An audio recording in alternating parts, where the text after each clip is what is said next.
Good morning, everyone. All right. Well, thank you all so very much for joining us today. We are so happy to see all of you here. My name is Talitha Batts, and I am the Executive Director of the Research Policy and Impact Center's Education Advocacy Program. We have had the pleasure of now having our Q1 Town Hall meeting, our first one this year. For many of you that have joined us in previous years, you've known that our Town Hall started with the impact of COVID-19 on diverse small businesses in North Carolina. And now we have continued our town halls as a way to reach our members of the public, as well as our members of our own inner office teams, to talk more about advocacy, policy, and action. And so that will be our theme as we carry on through the entire year. But today we are focused on our small businesses throughout various counties throughout North Carolina to talk to you about what they're doing as far as advocacy, policy, and action, and some of the things that are happening throughout our various counties. So again, I'm Talitha Batts, and I will be coming in and out throughout the town hall, but I'm going to turn it over to Roslyn Moffitt, who is going to talk to you a little bit about why we're here, what we're doing, and then turn it over to our MC for the morning. Thank you so much again for joining us, and Roslyn, take it away. Good morning, everyone. We are excited to be here with the town hall this morning. As Talitha said, our goal is to bring dynamic women, because of course it's Women's History Month, and we're bringing dynamic women who are in the field of business to do a town hall and just have a conversation about what's going on in specific counties, because we know that several of our counties are experiencing tremendous growth at this time. So what I'm going to do is to give you a short bio of each of our panelists, and then I'm going to allow them to just talk a little bit about where they are and why they've come to their role, and then we'll have some questions. So my first panelist is Susan Gomez. Susan, give us a wave. And she is a first-generation American citizen born and raised in Queens, New York, and is fully bilingual. She was the first in her family to graduate high school and is thankful for her parents' persistence in teaching her native language first. It has helped her tremendously throughout her career, her fluency in 2 languages, and she moved to Sanford in 1999, and she is currently the director of the Chamber of Commerce in Sanford, North Carolina, serving Sanford and Lee counties. So Susan, I'm going to let you just talk a little bit about why you have come to your role, and then we'll go to our other panelists. Thank you, and I'm so honored to be here. This is my first panel town hall, so I'm really excited and nervous, so forgive me if I stutter a little bit, but I've only been in this position 8 months. I started in July. I moved here in '99 from New York and finished my bachelor's here at the University of North Carolina in Greensboro in psychology, and didn't really know what that would look like as far as a career, but it did lead me into the HR world. So I started doing HR and had a wonderful career for over 18 years. I worked with Tyson Foods, Caterpillar, great companies, Fortune 500, learned so much, and it was invaluable as far as promoting me through all the way through managing a 24/7 production facility, which in and of itself was challenging. But I do know that being bilingual and being in Spanish really did help in those facilities, because the majority of the workforce there didn't speak English. There were a lot of them were African American and Spanish. So I think having someone that it can relate to did me a lot and helped me succeed. And I hope, looking back, that I've done as much as they did to them as they did for me. And then after about 18 years, I kind of got burnt out.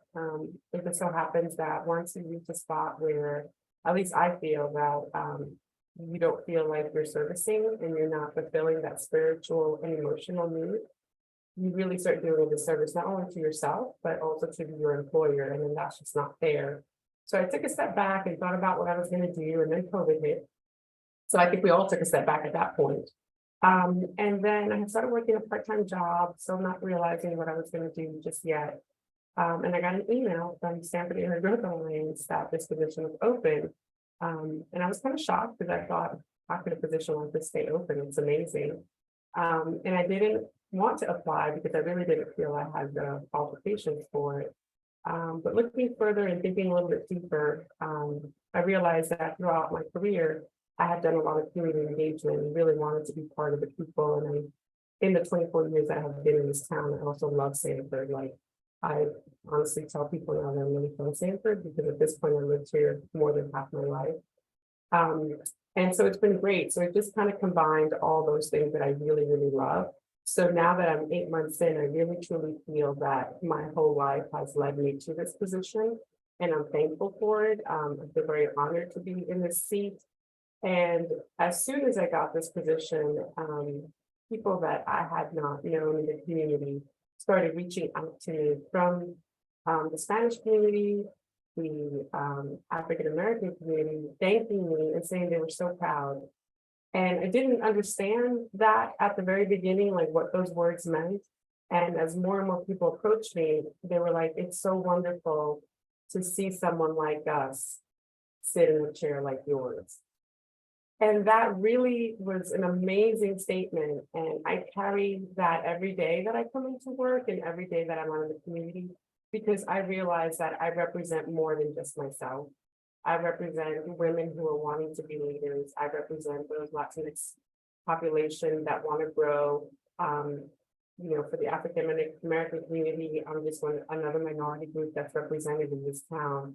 And it gives hope and kind of like, well, you can do it, anybody can. And I truly feel that you can. It does come with challenges, like we all do, but I realize more and more how much being in this chair means to so many more people than just being a chamber director and doing the job of that.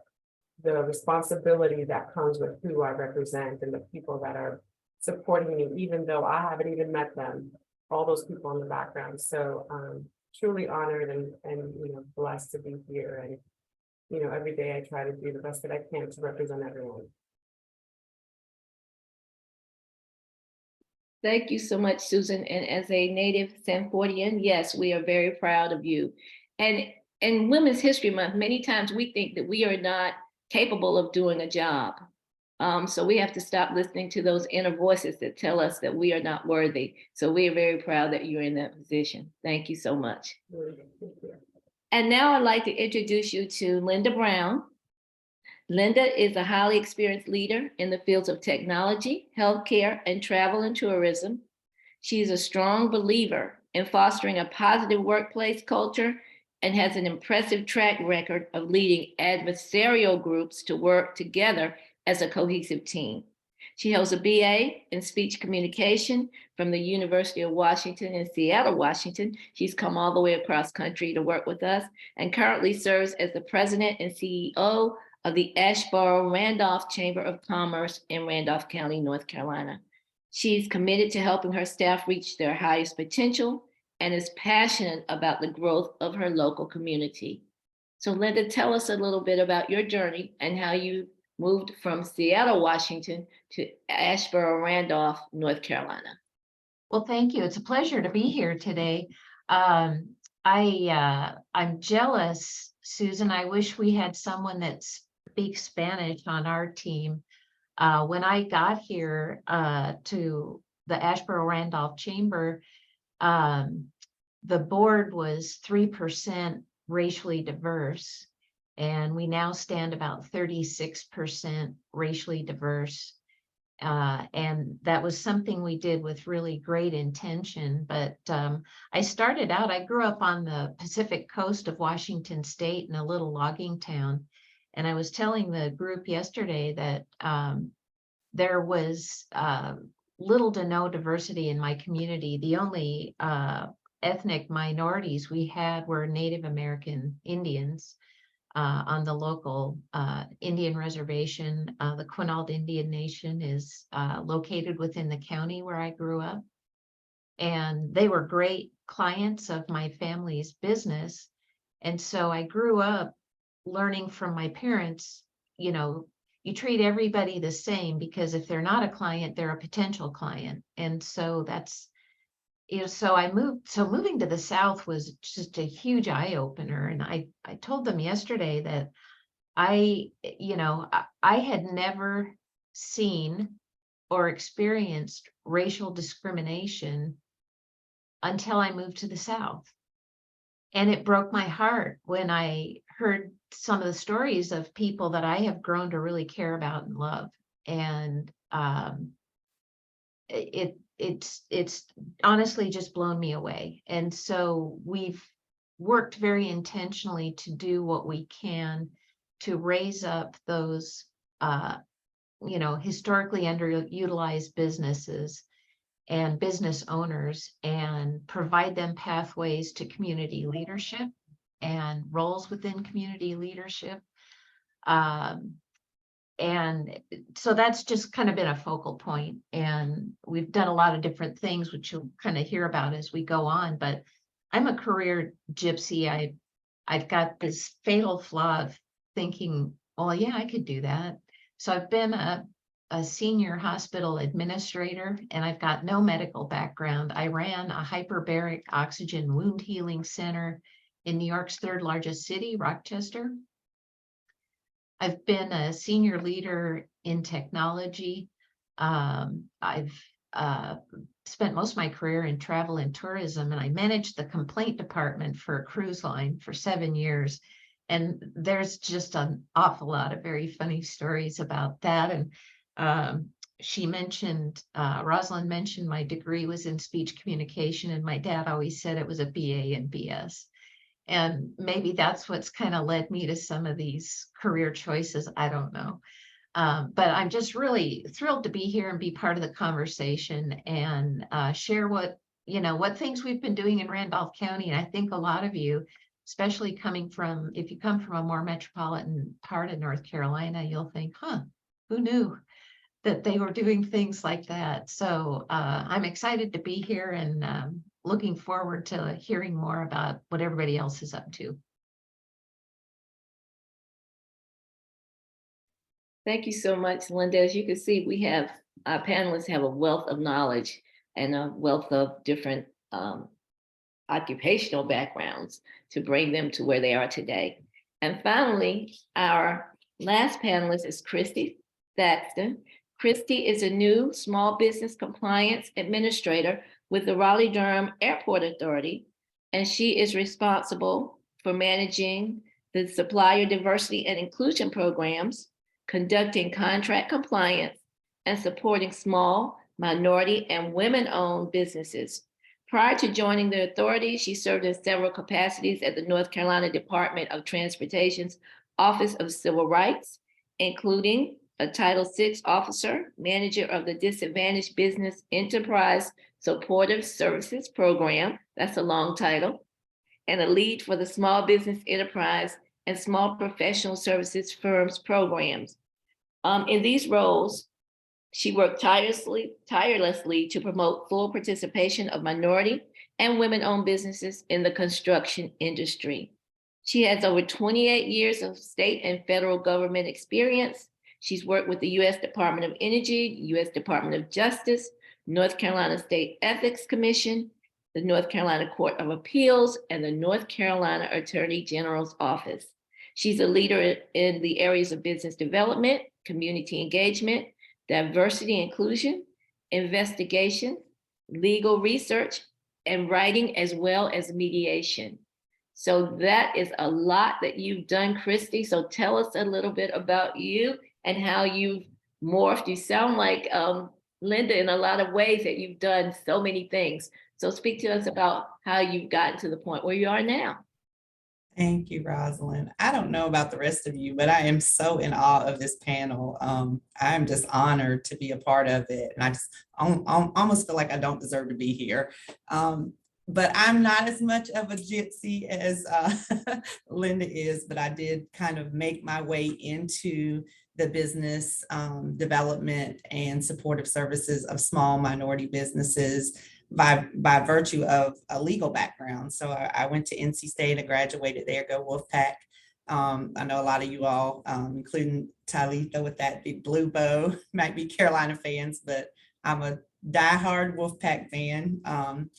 So I went there, graduated, and I literally was probably 2 weeks away from graduation in a business administration degree. And I was like, I have no idea what I want to do. I just did not know. I was a first generation university graduate, so my parents really didn't know. My dad owned his own business, which at the time I didn't even realize. Now that I'm in that field, I wish I had known more about it then. But I just did not know what I wanted to do. I knew I didn't want to work weekends.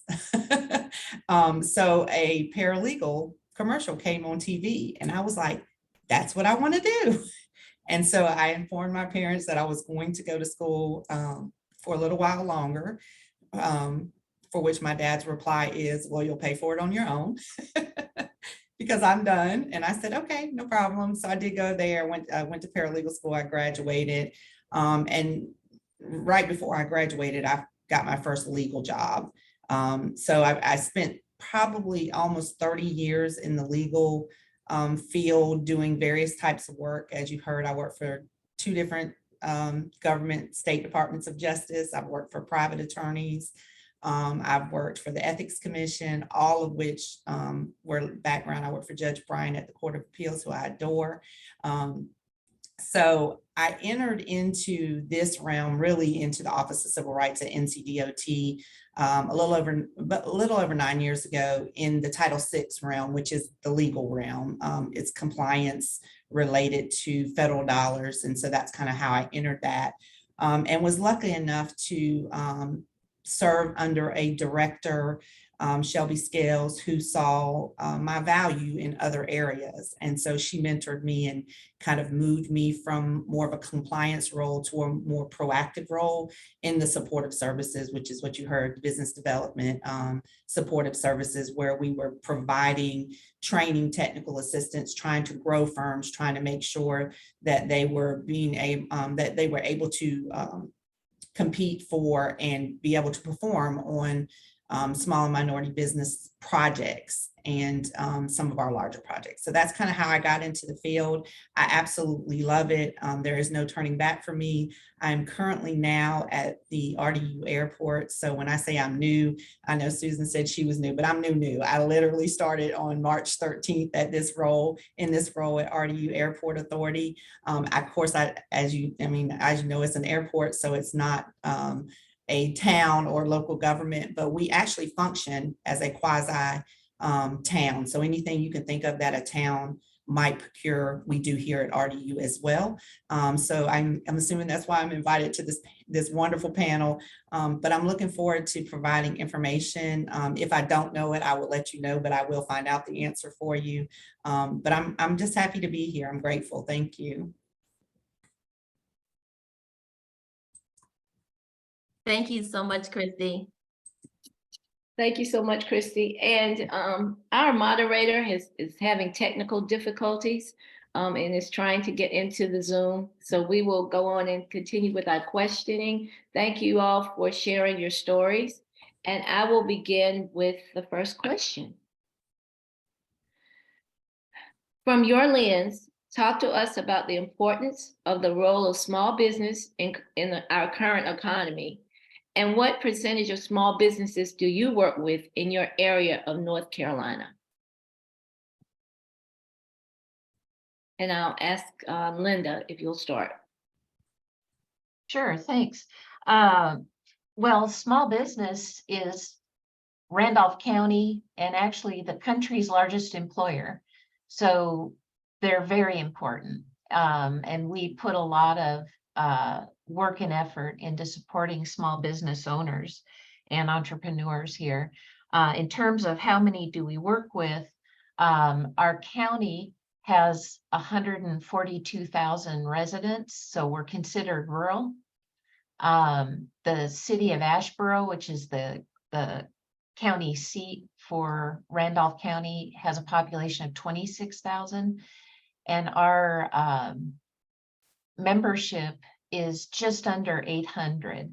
So we've got a really deep penetration in our market.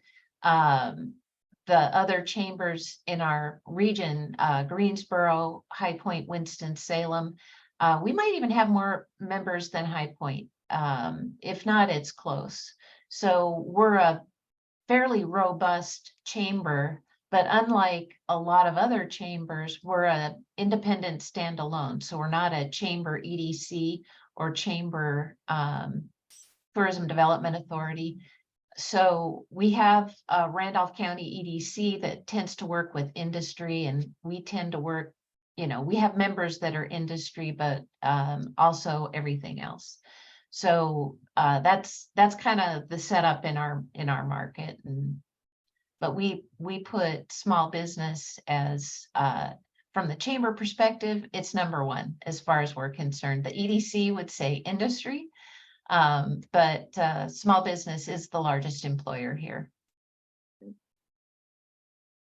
Susan, would you like to jump in on that answer as well? Yes, thank you. So for small business purposes, at least here for Sanford, the definitions, whether you're going through revenue and consider that small business depending on the dollar amount, or if you go by number of employees. So for our town, we look at small businesses, anything that employs less than 50 people. So for us at the chamber, that's one of our largest membership groups. Different from Ashburn Randolph Chamber, we are actually with EDC.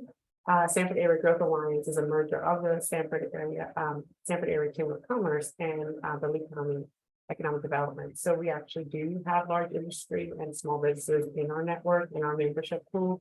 But the largest majority of our membership comes from small businesses. And I think they're extremely important. We also cater to small businesses and entrepreneurs in our town. And especially after COVID, I think we saw a really big shift in the dynamics of workforce participation. And I think a lot of that came because people took the time, had the time to really think about what they were doing, what they really wanted to do with their life. And so we really saw an increase in a lot of entrepreneurship. And a lot of people wanted to take that dream and leap and go out and do that business that they always dreamed about. So since 2020, we have seen an increase in that, and that has really helped develop our downtown because it's covered and flooded with all our small businesses and our entrepreneurs that have gone through our programs, which we'll talk about later. So for us as well, kind of like Linda said, small business is definitely the large part. Thank you. Christy, how about at the RDU authority? So I'm going to speak in general because this applies to RDU as well, but I want to be clear that the small minority businesses are the backbone of our economy. And that's nationwide. Just having been at DOT and at RDU and being in collaboration with other local and government agencies, we could not do what we do here, and our prime contractors could not do what they do for us if it's not for small and minority businesses. So all of our projects here at RDU and several other of our state and local entities, government agencies, set goals. They are either going to set a DBE goal if there are federal dollars attached, or they're going to set a MW, which is minority or woman business goal if there are state dollars attached. And so when we give those goals, we're expecting our prime contractors to meet them. We're also looking to engage those small and minority businesses in smaller projects set aside only for them. So they are definitely the backbone. And, I can tell you from my point of view as a person in the industry, we could not do it without our small and minority businesses. And I think if you would ask any larger contractor, prime contractor, they will tell you the same thing. They cannot get these projects done without them. So they are the backbone, in my opinion, of the economy. Thank you so much. So as we all know, with Zoom and social media, there's always technical difficulties. And we experienced that this morning. And so as we do as women in history and women in business and women in education, we just continue moving along until something happens. And that's what we've done this morning. So our moderator has just come into the call, and we're going to let her continue on. But I want to give you a little bit of her background.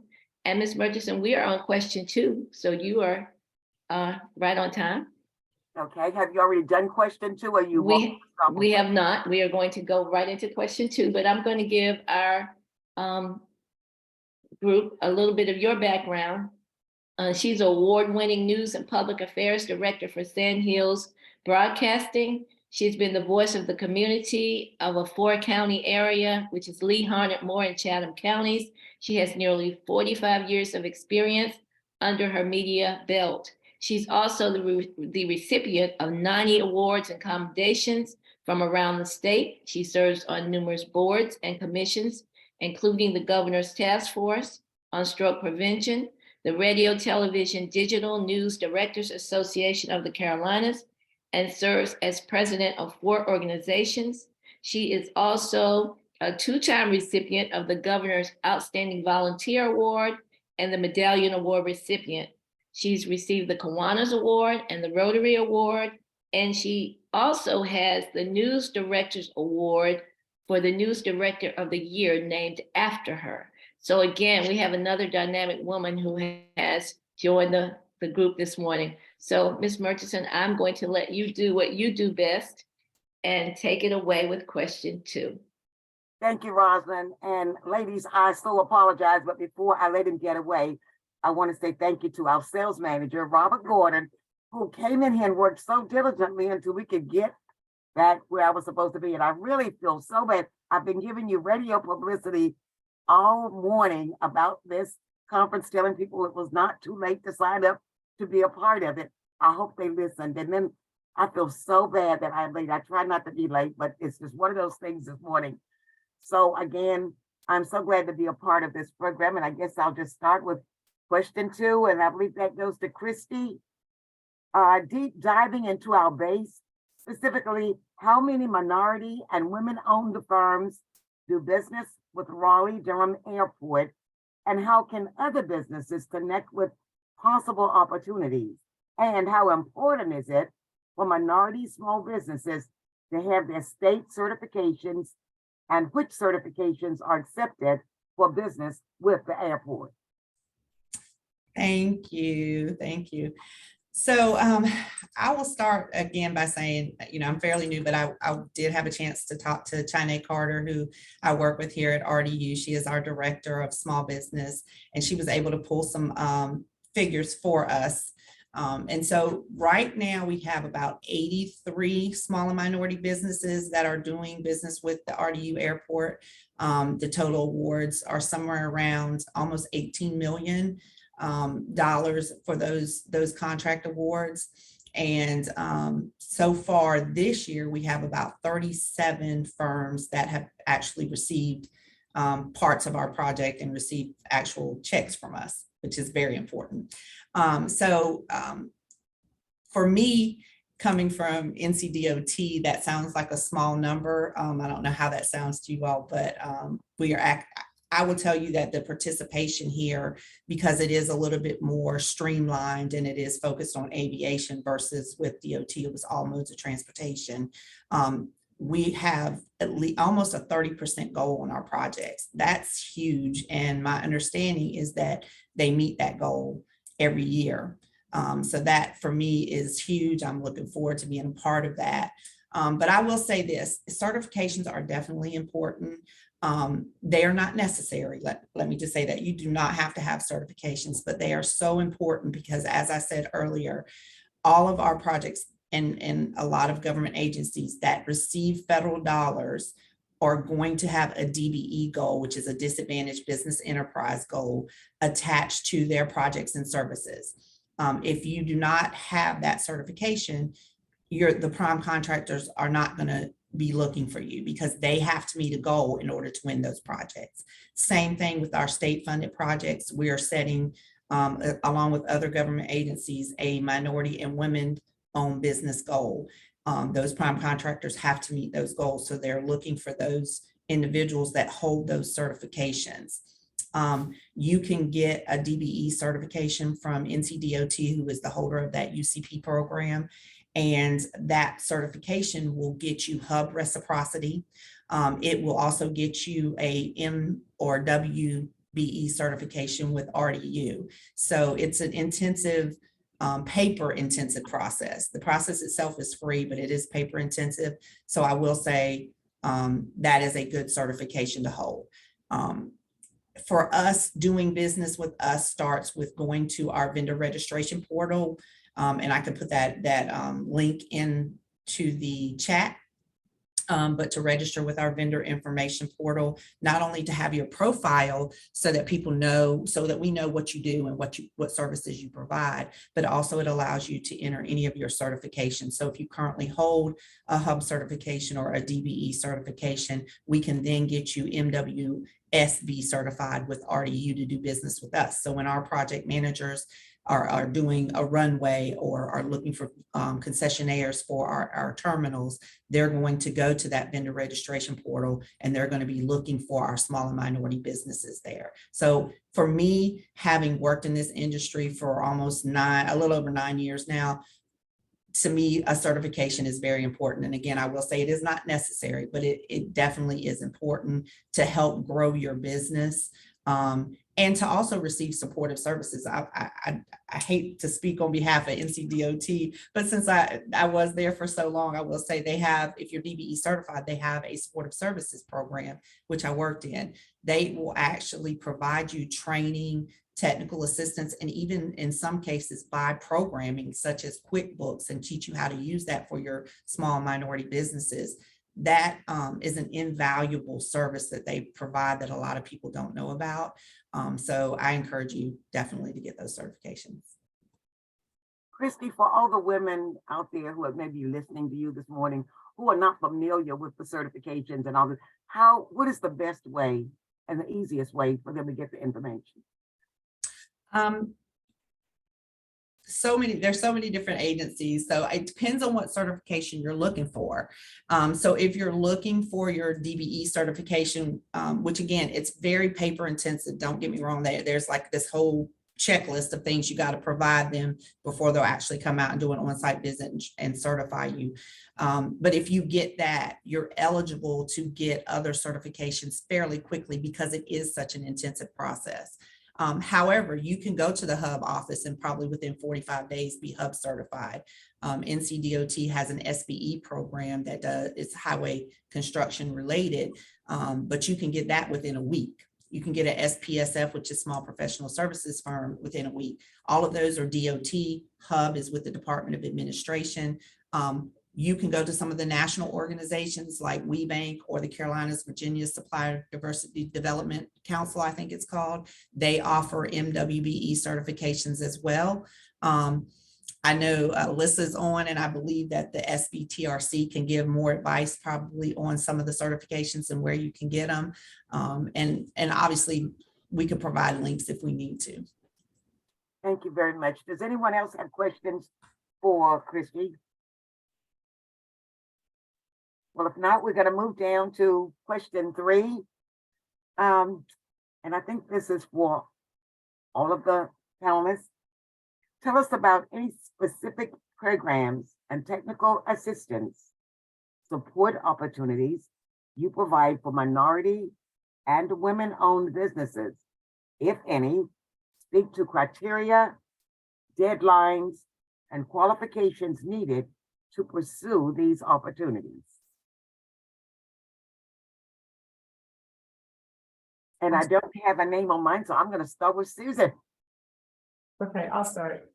We have a lot of partners in our community for outreach to minority and women-owned businesses. As far as supporting like entrepreneurs, we do have a collaboration with Central Carolina Community College and Downtown Sanford Incorporated, which is known as our RISE program. And we target those who are interested in branching out and leaving their 9-to-5 corporate kind of world, or it's a job that isn't fulfilling for them. And we give them an eight classes. We do it right now in 1 month. We meet twice a week. It's completely free. We do have to apply, but it's at no cost to the participant, and that's how we kind of help, because sometimes if you have to pay for something and you kind of live paycheck to paycheck, it's kind of harder to reach that dream. And we do it at night because we know that if you're working paycheck to paycheck, you probably can't take half a day off, to try to do something to improve yourself. So it is a lot to ask of someone, who already works full time and has other responsibilities to come in and take a 3-hour class twice a week. But, if you're interested in that potential to be your own, employer and to be self-employed, then these are some of the sacrifices that you make, but we shorten it to, instead of 8 weeks, we do it in 1 month, and that's very, seemed very helpful. And so basically at this program, you come and we have speakers that come in every day that'll talk about marketing. We'll also talk about commercial leasing and or rental, or ownership if that's what you want. It'll help you create your business plan. Talk about any of your insurance services that you might need as far as becoming self-employed. Pretty much dealing with all the questions and challenges that you need to be aware of if you're going to go and take that step. And so at the end of those 8 classes, the participant actually ends up writing their business plan. So we have a speaker, 1 to 2 speakers that present every night. And then the last half hour to 45 minutes, we dedicate time so they can work on their business plan. Because if you are working full time and you're coming to our class 3 hours a week, and you're a parent and you are taking care of your parent, or you have other responsibilities, when do you have time to write a business plan? So we incorporate time in the session to allow you to do that. So at the end of the 8 class, then each individual will present to a committee their business plan.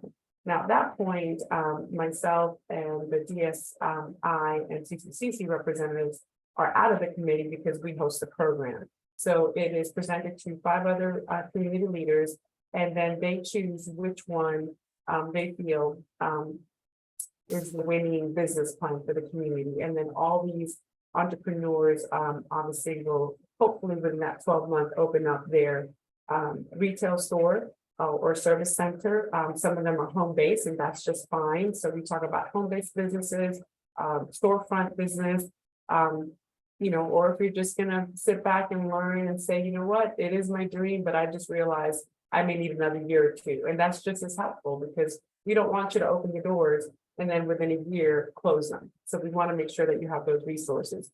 So we do that. And then, of course, the other program that we have here is our leadership program, where we provide a scholarship if need be. And we take citizens from the community who are interested in just learning how our community runs and how they can become a community leader in the future or in the field that they are in at that moment. And then it's a 9-month program. And we host 1 full day where we take participants, usually about 20, and they learn how the city government runs, how our Lee County government runs, nonprofit. We take them to the legislative building, everything that you need to know to become a community leader. And at the end of that program, you graduate. And we are currently right now in our 24th year of it. So it has been a great success. A lot of our leadership participants have been part of our board, are part of our larger board at Saga, now own businesses, our CEO. So it's wonderful to see, our minorities represented, our women represented in these groups, and then see them go out into the community and do more. So that's a little bit of how we support. Thank you, Susan. And since I know you very well, I know that it has been a very successful program, all of those things that you just mentioned. And Christy, thank you for that information that we all need. Okay, does anyone else have a question for Susan, or does another panelist want to respond? Yeah, I'd love to share what we're doing here. As Susan mentioned, in the Sanford area, they saw a lot of growth during COVID of new businesses. Randolph County had a 62.5% increase in new business startups in 2020 over 2019. And we think a lot of that had to do with, people that were furloughed or laid off were making all that extra money, the $600 a week bump that they received from unemployment. We had a couple of stimulus checks that went out to everybody. There were children that had to do school from home and learn remotely. So a lot of families had to make a decision who's going to stay home with the kids, because we're in a daycare desert where we are. We don't have, a lot of daycares. There's wait lists for daycare. So we think a lot of people, like Susan mentioned, kind of put some dreams into action because they really didn't have another choice. And we know statistically that 70% of those will ultimately fail if they don't receive some type of intervention or support in some way. So we went to our members, we went to our board members. Long story short, people said they wanted training. And I don't know about you, but we've put on training programs in the past, and depending on, it's kind of like a news day. It depends on what's happening that news day as to whether or not people show up for training they've signed up for, and it's one and done. And COVID caused people in Randolph County to become technology adopters in a way they never had before. We had lived here once before in the early 2000s because of my husband's job, and we loved it here. And but I came from a very technology driven background, and I just felt like, oh my gosh, they're 15 years behind here. And so it took us 10 years after we left to get back, but we wanted to be back here because the people are so awesome. COVID, I saw fast forwarded a lot of people on the road to technology. So we created a portal, a training portal. And I'll tell you the good and the bad. So we created, it's called the Business Gym. It's where you go to work on your business. And we got a grant from the county, plus our charitable foundation contributed. And basically it was free for anybody to use. We have over 400 users in North Carolina, and we've got them about 100 across the US. And then we've got about another 100 in 25 foreign countries using it. And you go in and there's a training room like you'd find at a gym. And our members that are subject matter experts, we videotape them, and it's kind of like a TikTok. It's 5 to 8 minute videos, no advertising. It's strictly, you know, there's no personal appeal to click, like, share. Here's my life story. It's just the nuts and bolts, the meat and potatoes of a given topic. So there's a 4-part series, how to start a business. There's an attorney talking about different types of legal considerations if you're buying or selling a business. There's somebody talking about commercial insurance, frequently asked questions. There's some leadership and HR tips and tricks. And so that's in the training room. And then we have an equipment room where there's downloadables. So you can download how to write a business plan for a new business, how to write one for an existing business. There's a slide deck on social media strategies. You know, how do you create your voice? How do you tell your story? You know, how to schedule things, and, you know, all kinds of stuff on social media strategies, all kinds of downloadable things. Even YouTube tricks and hacks are identified. We've got a health and wellness area that we call the spa and pool. And if you're having a really bad day, you can go in there, and there's a 1-minute video of ocean waves set to spa music where you can just kind of breathe and reset yourself. There's a turtle swimming underwater, and the sound effects are like you're diving with it and swimming with it. If you need some get up and go, there's a GoPro on somebody going mountain biking, you know, through the woods to kind of get you going. We've got no shame exercises. It's a little cartoon we did that shows a little cartoon character doing exercises, and it's no shame because you can watch him do them or you can do them with him. It's up to you. We have a downloadable that shows exercises you can do sitting at your desk at work. There's a downloadable trail map of all 71 plus miles of trails in Randolph County. That's the great thing about it. It's got a real cool factor. It's got sleek, awesome looking design. It's just really slick. The bad thing is, a few weeks ago, I got a cease and desist because there's actually a woman in New York City that had trademarked the Business Gym for entrepreneur training. Who would have ever thought? So we can't use that anymore. So I'm in the midst of, I unpublished the website and the training portal, and I'm retooling it. I've got a different theme in mind. And I'm having to do this kind of like changing tires on a moving vehicle. But we've got another idea in mind. We're engaging a trademark attorney so we don't make that mistake again. And moving forward with that. But that's been a great thing here, and we're really proud of it.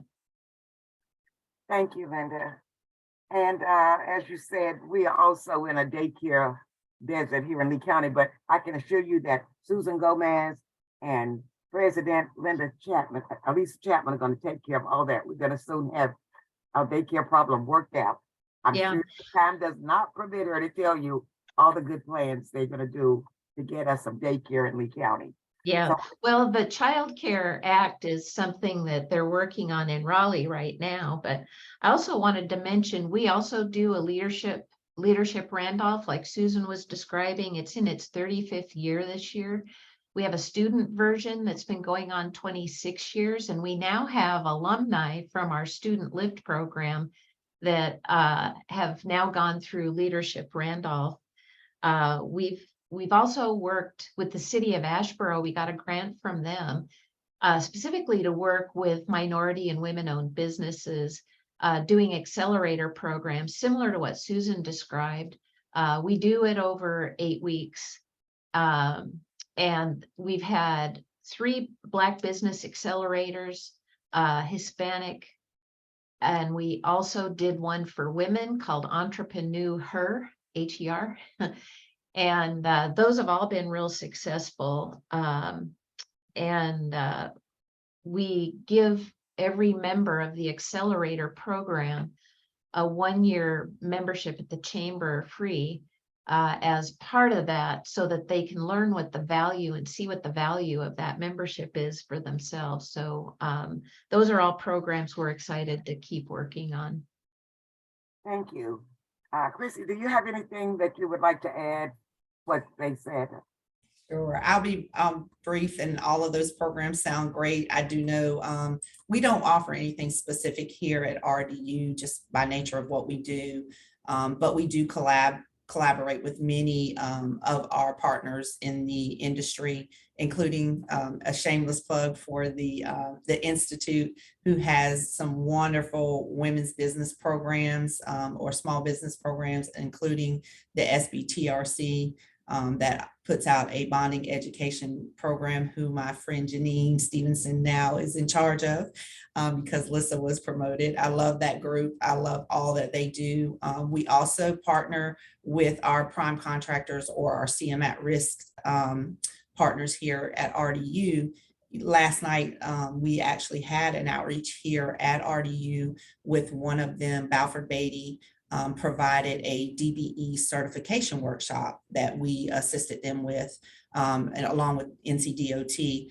And then they'll also be having an upcoming, I think there's a bonding and insurance outreach that they'll be doing, I think in April, and in May, an access to capital program that Balfour Beatty will be doing. So again, we partner with people to offer those things. I am familiar again with the NCDOT Supportive Services Unit and know about all of the programs and services that they offer. So I highly recommend, if you're certified currently, or if you're looking to get certified, you reach out to them because they provide all kinds of services through that program.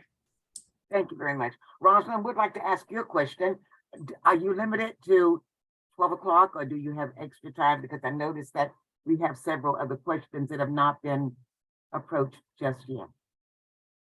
I believe we are limited to 12 o'clock, so I believe we have time for one more question. And maybe we'll need to do a town hall part 2. Talitha, what do you think? I think you do. I think so. Very good information, very good families. So let's get down to the final round then, and that way everybody can have a chance to speak. The final round is, if you would tell our listeners how they can connect with you for more information, membership, or business opportunities, and that's for Susan, Linda, and Christy. I'll start. You can find us on growsanfordnc.com. That is a Sanford Area Growth Alliance website. You'll find everything chamber and economic development related for Sanford, Lee County, and Broadway, which are the areas that we serve. Everything from our programs to our membership applications to our media posts to our blogs, anything and everything of Saga is there. You can also follow us on social media on Facebook, Sanford Area Growth Alliance, and same thing for our Instagram page. We post all our events there as well and anything new and what's happening in town.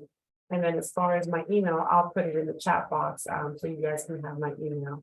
But just please reach out with any questions or ideas, or if there's any way that we can connect and help. I'm really big on helping everyone else out as well. I feel that as I grow and learn, I can only get better by reaching out to those around me. And here recently, with all the growth that we're seeing in our area, our boundaries are no longer, just Lake County or, just Asheboro, just RTP. Like we're just, those lines are just getting blurry and blurry, which is wonderful. So we can connect with one another and share resources and help everyone, grow together. So again, growsanfordnc.com, and then I'll put my email on the chat box for everyone. Thank you. Christy? I would echo what Susan just said. In fact, yesterday we put on an employer summit at Grandover in Greensboro, and we partnered with the Greensboro, High Point, and Alamance Chambers and the Rockingham EDC. We had 350 employers come from a 4-county area to learn what they need to do to grow their employee pipeline and how to better write ads to get people to respond to your job postings, because everybody's saying nobody's applying. And the national speaker we had pointed out that's like going fishing and blaming the fish for not jumping on your hook. Companies need to take a hard look in the mirror. And so it was a real success. But our philosophy is, so many partners around the state work together to bring these large companies that are coming, like Toyota and Boom Supersonic and VinFast and Wolfspeed and everybody else. And once they're here, we don't want them finding they're facing a bunch of silos. It was a collaborative effort that got them here, and they need to continue to see that. So we're actively working with these other partners, and we're looking at putting on it'll be, I think, May 25th, we're doing a minority women and veteran-owned business supplier showcase, where we'll be promoting those businesses to larger companies so that they can have a targeted opportunity to meet with them, make connections with these larger companies. And the larger company doesn't necessarily mean Toyota. It can also mean Pemco Manufacturing or Cone Health, or somebody that's already here, because a lot of these smaller businesses don't have the bandwidth to jump into the bigger ones. But I've put my email and phone number in the chat. Our website is it's live, but it's being redesigned, and so it'll look new in a week or two. Chamber.asheboro.com is where you'll find us, and would love to talk to anybody that wants to keep the conversation going. Thank you. And Christy? So I put several things in the chat, including our vendor registration portal, which I mentioned earlier is the first step in doing business with RDU. I've also put my email and phone number in there, along with 2 website links. One is to the authority, which is who administers all the programs and services here at the airport. We lease space, obviously, to our tenants and things of that nature, such as the airlines, but also the link directly to our small business website, so that you can see more about how to do what small business means to us and how to do business with us. So they are in the link. If you need any, if you have any questions for me, please feel free to reach out to me. Thank you. And Roslyn, I guess it's your time to give us a close. Well, we are excited, and I do think we should have a town hall part 2 with these panelists, because it was such a wealth of information. Thank you so much for agreeing to participate with us today. And Talitha, do you have last comments? We can see that Women's History Month is not the only time that we are out there doing what we should be doing, and that is just making moves and driving business. And we just have just a wealth of knowledge. And I think that small businesses, all of the information that you gave us today, in the past, having a small business, I would have, like your dad, Christy, I would have liked to have had all of this information. I think I could have done a much better job and made more money if I'd had all of this wealth of knowledge. So again, thank you so much. And I'm going to close it out with my director. Yes, well, thank you all again for being on the panel. And this has been excellent. I agree. I did all the comments for us part 2 to this town hall. All the women here are making history every day. So Women's History Month was right on time for this particular panel. But thank you all for joining today. Thank you for the panelists for being here. And everybody, just have a great day. Thank you very much. Thank you all. Thank you very much. Bye-bye. Thank you.